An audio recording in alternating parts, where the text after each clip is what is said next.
salariés français. En cause, la grande réforme du Code du travail, temps de travail, licenciement, prud'homme, rémunération des heures supplémentaires.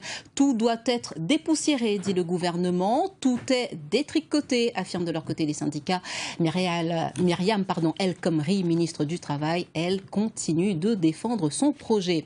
Sa réforme est-elle trop favorable au patronat? Le front syndical s'organise, une pétition est même mise en ligne. Voici les premières réactions à La Réunion avec Henri Claudelma et Christian Crans. La CGTR est catégorique. Le projet de loi El Khomri signe la fin des 35 heures. On ne peut pas dire qu'on préserve la durée légale du travail des 35 heures quand on arrive à des majorations de 10%, quand on arrive à non plus de l'annualisation du temps de travail, mais de la pluriannualisation du temps de travail. C'est-à-dire que les patrons s'engageront pour faire des modulations horaires où il n'y a pas au final des heures supplémentaires. Même constat, même colère du côté de Force ouvrière. Les entreprises pourront faire travailler le salarié plus de 10 heures et même 12 heures par jour.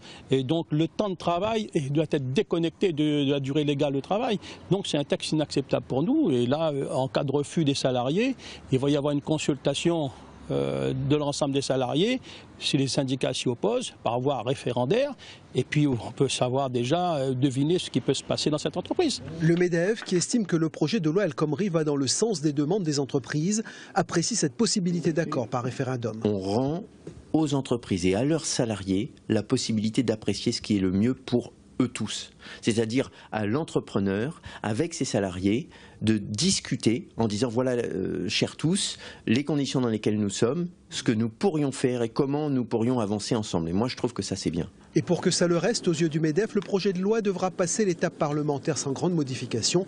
Il devra sans doute aussi résister à la fronde syndicale qui se prépare.